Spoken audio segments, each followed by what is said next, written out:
put it, I've received information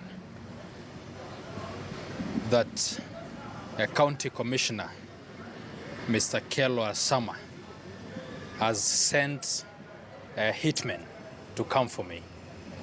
On Monday this week, I made a statement on Kello Asama and exposed him for abuse of office. Mr. Kello Asama has been in Kajiado for more than 15 years. He has overstayed in Kajiado and he has used his office to enrich himself. Mr. Kello Asama has grabbed land in Kajiado and I exposed him on Monday. On Tuesday, I got information that he called for a meeting, a secret meeting, where he instructed an officer to trail me in Nairobi and shoot me. The information is with the police.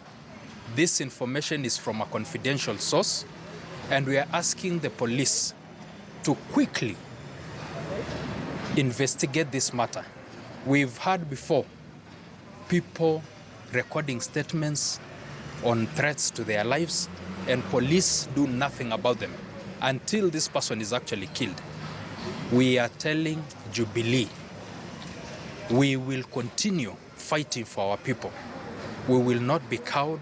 We will not be threatened.